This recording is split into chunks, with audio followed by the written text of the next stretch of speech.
Today we're going to be taking a look at what I think is the best LEGO Star Wars The Clone Wars set every year, from 2008 when The Clone Wars first got introduced all the way up until current year 2024. So that means we have about 16 separate years to get through, and before we get into it, if you're new, please consider subscribing, and now without further ado, let's get on with the list. Starting off all the way back in 2008 when LEGO first introduced The Clone Wars, there were a lot of sets to choose from that released this year, but I'm pretty sure we can all agree that the best Clone Wars set this year was 7676 Republic Attack Gunship. This set was released in July of 2008 and retired in June of 2010. It has 1,034 pieces and retailed for $120 US, and if you want it new today, sealed in the box, it's going for around $700. This was the second Republic gunship that LEGO made, and I think it was definitely a significant upgrade from the first model. It's very large and decently detailed and has a lot of great play features, and the minifigure lineup is pretty solid, although they included a normal clone trooper as the pilot instead of an actual clone pilot, and I'm not really sure why they did that. I think this set could have easily had a clone pilot or two on top of the other minifigures, but still, nevertheless, it's a great set and a very iconic one, and I think it is the best Clone Wars set from 2008. Moving on to 2009, which is widely considered to be one of the best years of LEGO Star Wars, obviously the best Clone Wars set from this year was 10195 Republic Dropship with AT-OT. This set was released in May of 2009 and retired in December of 2011.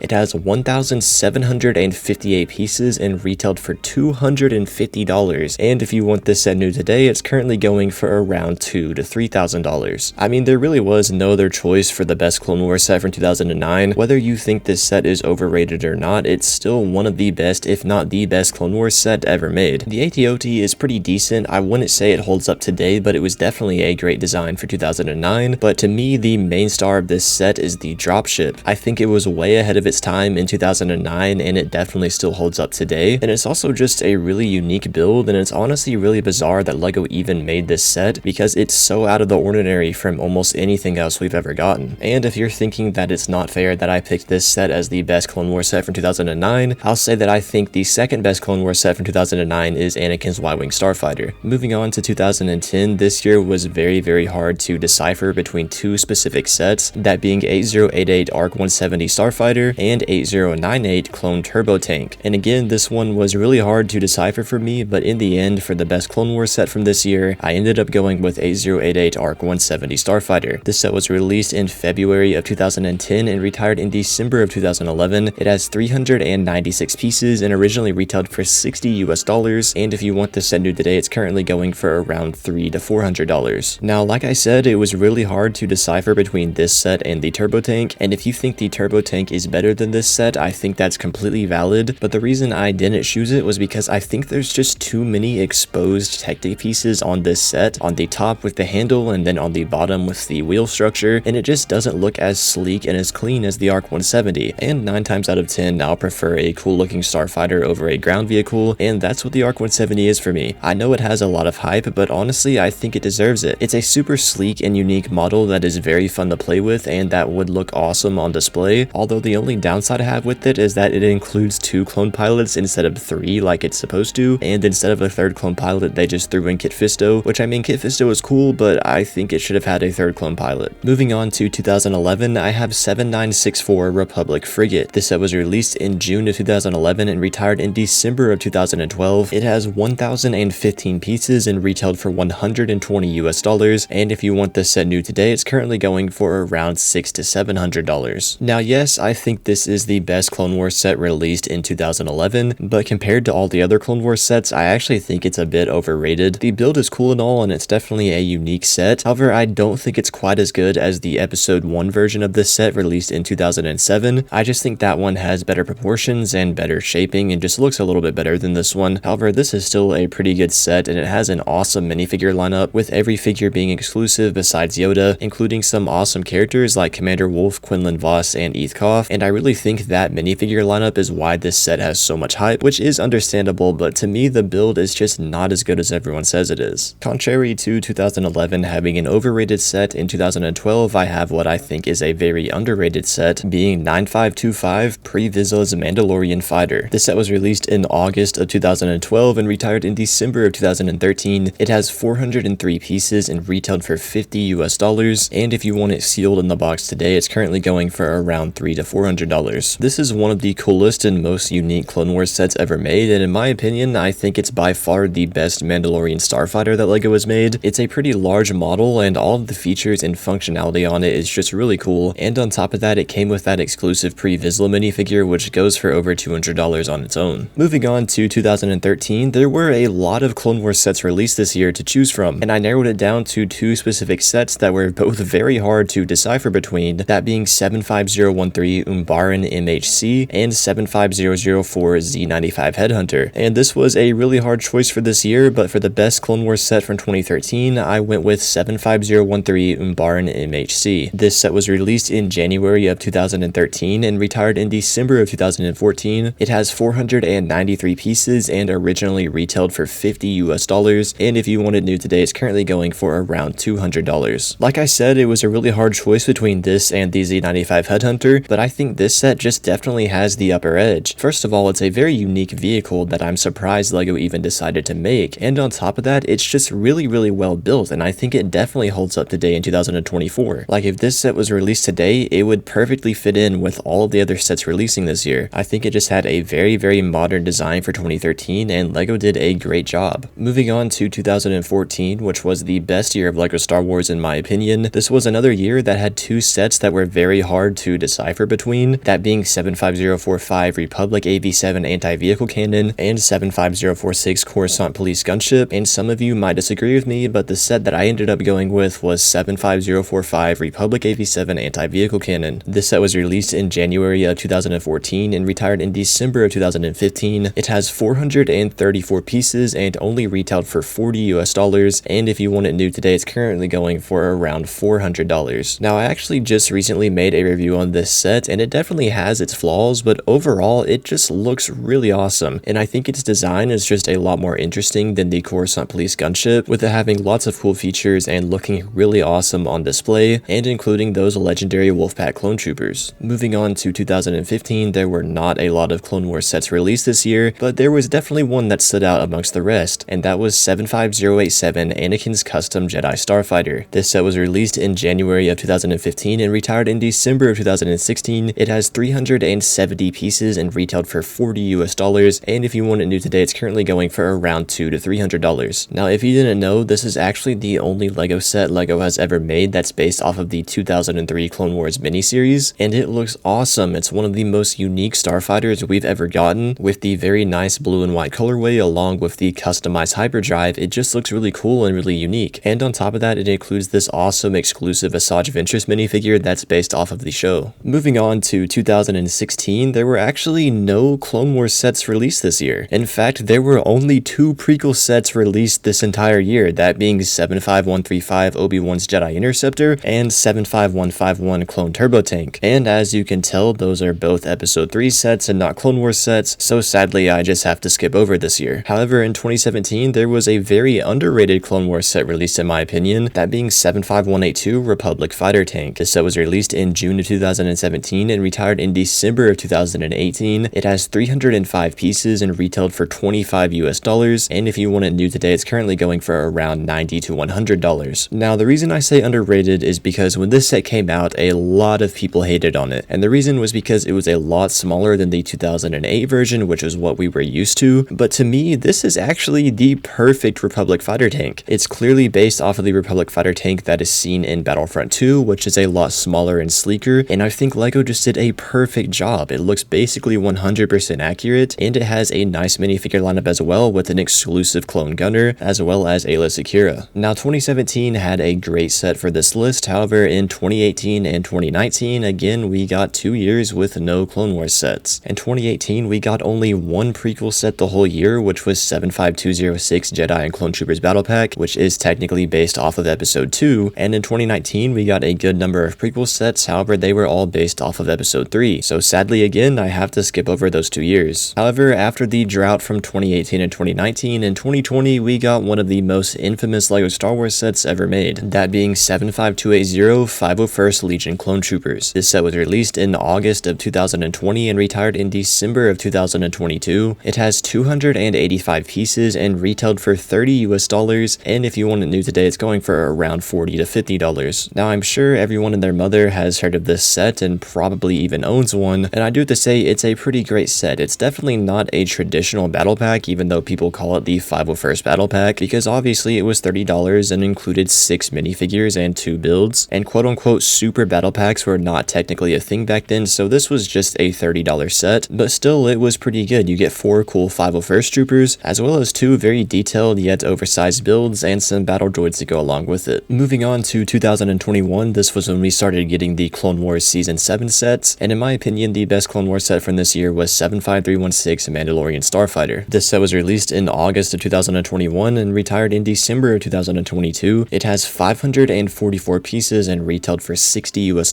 and if you want it new today, it's currently going for around $80 to $100. Now, I said that Pre-Vizsla Starfighter is the best Mandalorian Starfighter LEGO has made, and I stand by that, but this is still a really cool build, and if you think it's better than Pre-Vizsla's, I don't blame you. It's small and sleek and very aggressive looking, which I really like, and it has a really awesome minifigure lineup with that pretty sought after Gar Saxon. Moving on to 2022, I have another pretty infamous set, being 75342 Republic Fighter Tank. This set was released in April of 2022 and just retired in December of 2023. It has 262 pieces and retailed for $40 US. Now, out of the 3 Republic Fighter Tanks LEGO has made, I'm pretty sure it's safe to say this one is the worst, and I don't mean weakest, I mean worst. The build just doesn't look that good, but it was the only Clone Wars set released in 2022, so I had no other choice. There are 2 separate variants of this vehicle in universe, and this one is sort of based off of the one that the other 2 weren't based off of, but still that doesn't make it less ugly. I just don't think it looks very good. However, it was really popular because it included those 187th clone troopers. Moving on to 2023, which was a very controversial year for LEGO Clone Wars, I'm obviously going with 75367 Venator Class Republic Attack Cruiser. This set was released in October of 2023 and has not retired yet. It has 5,374 pieces and retails for $650. Now, I've talked about this set so much recently, and I'm sure all of you guys have seen all sorts of content on it, but in short, it's a very beautiful model, and I think it's one of the best UCS sets LEGO has ever made, and it's by far my favorite set in my collection. I could just go on and on about it, but I'm not, because I've talked about this thing so much recently. And if you think it was unfair for me to pick a UCS set for this year, the second best Clone Wars set released this year in my opinion was 75354 Coruscant Guard Gunship. Moving on to current day 2024, the best, and if the leaks are correct, the only Clone Wars set releasing this year is 75372 Clone Trooper and Droid Battle Pack. This set was just released on January 1st of 2024. It has 215 pieces and retails for $30 US. Like I said, if the leaks are correct, this is the only Clone Wars set releasing this year, and I think it's great. This is the second super battle pack that LEGO has made. The new clone troopers are great, and so are the new super battle droids. This is overall just a very great set and was a great way to start out 2024. Anyways guys, that's gonna do it for this video. Let me know what you guys think about this list down in the comments below, and if you're new, please consider subscribing, and if you want to check out more of my videos, you can see them on the end screen right now.